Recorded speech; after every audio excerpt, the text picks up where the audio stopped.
गणपति बप्पा मोरया, मंगल मूर्ति मोरया। मोती डूंगरी मंदिर परिसर में भक्ति की बयार चल रही है। जयपुर में गणेश चतुर्थी पर पूजा अर्चना और भक्ति का ज्वार परवान पर है। मोती डूंगरी में भक्तों का सैलाब उमड़ पड़ा है। उत्साह और उमंग के साथ बप्पा के जयकारों से मोती डूंगरी परिसर गूंज पड़ा है। तो आज गणेश चतुर्थी है और इस अवसर पर मोती डूंगरी मंदिर में भक्तों का सैलाब उमड़ पड़ा है। मोती डूंगरी परिसर में भक्ति की बयार चल रही है। जयपुर में गणेश चतुर्थी पर पूजा अर्चना और भक्ति का ज्वार परवान पर है। मोती डूंगरी मंदिर में भक्तों की भारी भीड़ उमड़ पड़ी है। बप्पा के दर्शन के लिए लोग यहाँ कतार में लगे हुए हैं। तो आज गणेश चतुर्थी है और इसी अवसर पर जयपुर के मोती डूंगरी मंदिर में भक्तों का सैलाब उमड़ पड़ा है। गणेश चतुर्थी पर पूजा अर्चना और भक्ति का ज्वार अपने परवान पर है। मोती डूंगरी में भक्तों का सैलाब आज उमड़ पड़ा है।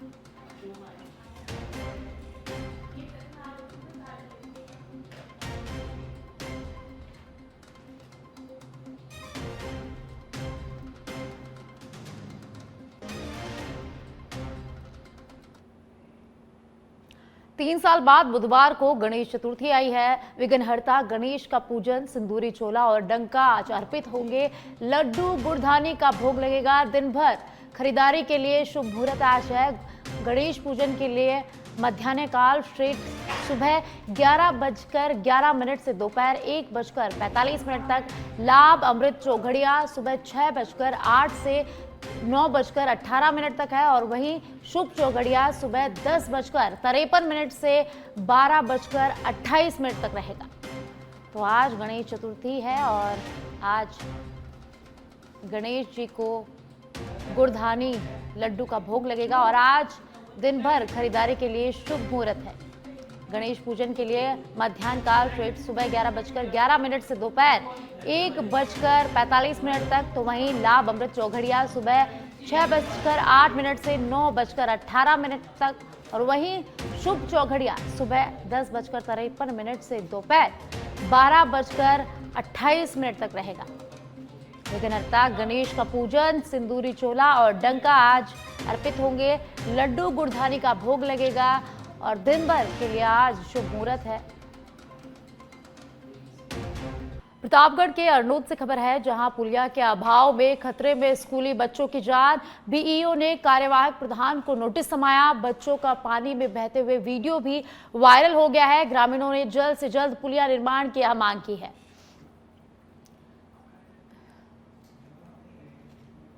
डीग जिले के कामाक विधानसभा क्षेत्र में विधायक नौक्षम चौधरी की हालिया प्रेस कॉन्फ्रेंस ने राजस्थान की राजनीति में हलचल मचा दी है। इस प्रेस कॉन्फ्रेंस में नौक्षम चौधरी ने पंचायत उपचुनाव और स्थानीय राजनीति को लेकर कई गंभीर आरोप लगाए हैं, जो अब चर्चा का विषय बन गए हैं। उनके बयानों से भाजपा के भीतर और बाहर तनाव स्पष्ट रूप से सामने आया है, खासकर उनके और एक वर्तमान भाजपा मंत्री के बीच। उन्होंने दावा किया कि यह उपचुनाव दो संगठनों के बीच था, एक तरफ कांग्रेस की पूर्व मंत्री जायदा खान और उनके समर्थक, और वहीं दूसरी तरफ भाजपा के एक वर्तमान मंत्री जो कथित तौर पर पार्टी के खिलाफ काम कर रहे हैं। बिना नाम लिए नौक्षम चौधरी ने इस मंत्री पर पार्टी के हितों के खिलाफ काम करने के गंभीर आरोप लगाए हैं। केंद्र सरकार ने कोटा बूंदी में 1507 करोड़ रुपए की लागत से ग्रीनफील्ड एयरपोर्ट के निर्माण को मंजूरी दे दी है। इस परियोजना में 12 कोटा, बूंदी और झालावाड़ जैसे आसपास के जिलों में आर्थिक विकास को बढ़ावा मिलेगा। 12 के व्यापारियों में इस खबर से उत्साह और खुशी की लहर है, क्योंकि वे मानते हैं कि यह एयरपोर्ट जिले के विकास में 4 चांद लगाएगा।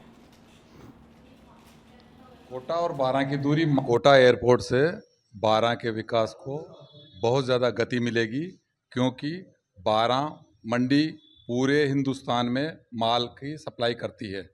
जब कोटा एयरपोर्ट हो जाएगा तो 12 के सभी व्यापारियों को पूरे देश से कनेक्टिविटी मिलेगी और 12 के व्यापार को उत्तरोत्तर प्रगति मिलेगी।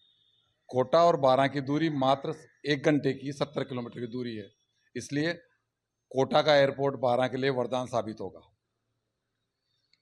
चिकित्सा क्षेत्र में इस एयरपोर्ट का क्या लाभ होगा? इससे सबसे बड़ा लाभ ये होगा कि इमरजेंसी में जाने वाले लोगों को जयपुर और दिल्ली ले जाया जाता है। जब कोटा में एयरपोर्ट होगा तो 12 से 1 घंटे में आदमी कोटा पहुंच जाएगा और बाई एयर दिल्ली, बम्बई, जयपुर, हैदराबाद, मद्रास तक की चिकित्सा सेवाएं तुरंत इमरजेंसी। निश्चित तौर पे सबसे पहले सर्वप्रथम मैं केंद्र सरकार को बहुत बहुत धन्यवाद देना चाहता हूं। माननीय मोदी जी का जो विजन था उन्होंने करके दिखाया। इस कोटा के अंदर जो एयरपोर्ट की 1507 करोड़ रुपए की स्वीकृति दी है, मैं उसके लिए बहुत बहुत आपका आभार व्यक्त करता हूं 12 व्यापारियों की तरफ से। सर्वप्रथम हम जैसे यहाँ से गार्लिक पेन इंडिया यहाँ से सप्लाई हो रहा है और आउट ऑफ इंडिया भी, अब्रोड भी यहाँ से गार्लिक जाता है, परंतु जैसे यहाँ से कनेक्टिविटी के लिए हमें साउथ में चाहिए, दिल्ली चाहिए, एयर कनेक्टिविटी हमारे पास कोई भी नहीं थी। कई बार हमें व्यापार के सिलसिले में जब यात्रा करनी पड़ती थी तो बहुत परेशानी का हमें देखना पड़ता था। तो अब हमें डायरेक्ट यहाँ से कनेक्टिविटी कहीं ना कहीं दिल्ली की या फिर साउथ साइड की कनेक्टिविटी मिलेगी, तो उससे कहीं ना कहीं व्यापार बहुत अच्छा होगा और दूसरे जो इंटरस्टेट के लोग हैं वो भी आसानी से कोटा और 12 आ पाएंगे।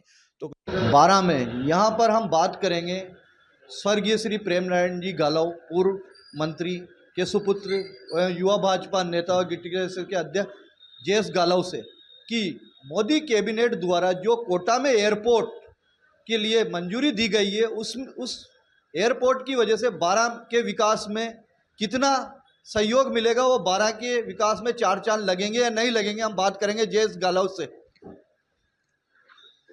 सर, भाजपा सरकार द्वारा जो मोदी कैबिनेट द्वारा जो कोटा में एयरपोर्ट के लिए मंजूरी दी गई है उससे 12 के विकास में क्या फर्क पड़ेगा? काफ़ी लंबे समय से कोटा क्षेत्र के जो निवासी हैं उनकी एयरपोर्ट के लिए यहाँ पर मांग थी, क्योंकि कई बार फ्लाइट पकड़ने के लिए यहाँ के लोगों को जयपुर और इंदौर जाना पड़ता था और कोटा कोचिंग हब है, हमारे यहाँ शिक्षा का हब है कोटा। तो मुझे लगता है यहाँ एयरपोर्ट बनने से 12 सहित कोटा, झालावाड़, बूंदी पूरे संभाग को इसका लाभ मिलेगा और ये बहुत ज़रूरी था।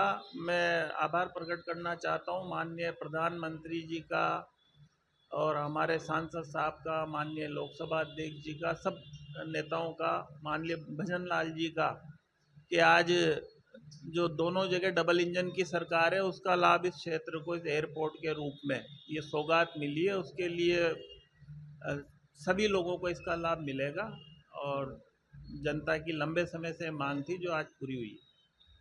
12 का ये कोटा का विकास है, इससे 12 को क्या फर्क पड़ेगा?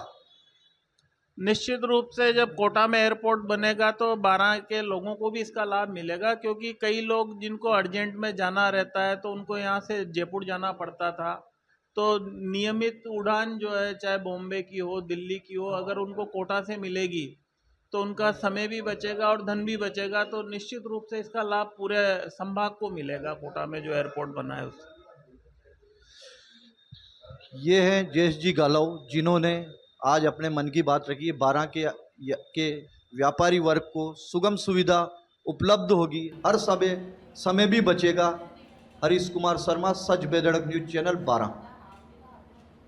और अब खबरों में आगे बढ़ते हैं। 12 के शाहबाद में राजकीय कन्या महाविद्यालय की छात्राओं ने उपखंड अधिकारी को ज्ञापन सौंपकर अपनी समस्याओं को उजागर किया है। इस महाविद्यालय को स्वीकृत तो किया गया, लेकिन इसका भवन निर्माण कार्य अभी तक अधूरा है। वर्तमान में यह महाविद्यालय मुडियार कस्बे के शाहपुरा प्राथमिक विद्यालय के जर्जर भवन में अस्थायी रूप से संचालित हो रहा था, जिसे बारिश के कारण शाहबाद के राजकीय महाविद्यालय में स्थानांतरित कर दिया गया। छात्राओं ने ज्ञापन में बताया कि अस्थायी भवन की स्थिति खराब है, जिसमें उचित कक्षा कक्ष, बैठने की व्यवस्था और खेल कूद की सुविधाएं नहीं है। वे बाहर खड़े होने पर यहां मजबूर है और कक्षा कक्ष अलग अलग करने की मांग की गई है। मुडियर जो कॉलेज मुडियर स्कूल में चलता था वो शाहबाद कॉलेज में चलने लगा है। ये स्थिति के साथ साथ एक ये भी है, जो आसपास के गांव हैं, वहाँ के जो बच्चियों के मम्मी पापा हैं तो उनके मम्मी पापा ना वो बच्चे अपनी लड़कियों को गर्ल्स कॉलेज में पढ़ाना चाहते, वो इस स्कूल में नहीं आने देते। तो ये कॉलेज को दोबारा मुंडिया में सेटअप करने के लिए आए थे। हमें हमारा कॉलेज एक स्थायी स्कूल में चलता था, तो पानी की वजह से थोड़ा उसमें खराबी आ गई थी, जिसके कारण हमें बॉयज़ कॉलेज में सेटअप कर दिया था। लेकिन बॉयज़ कॉलेज पहले से इतना छोटा है और हम भी ऑलमोस्ट फर्स्ट ईयर में भी 100 लड़कियाँ हैं और कुछ लड़कियाँ सेकंड ईयर और फाइनल में भी हैं। इसकी वजह से हम लोग वहाँ पर सही से मतलब नहीं स्टडी कर पा रहे हैं, इसलिए हम बहनों के लिए कॉलेज खोला गया है, मगर उसमें कुछ समस्या तो उसकी मरम्मत कराइए। भाइयों के कॉलेज में बहनें नहीं पढ़ेंगी, समस्या ये है मेन। तो अगर उस कॉलेज में मुंडियर वाले में कुछ समस्या तो उसकी मरम्मत कराई जाए।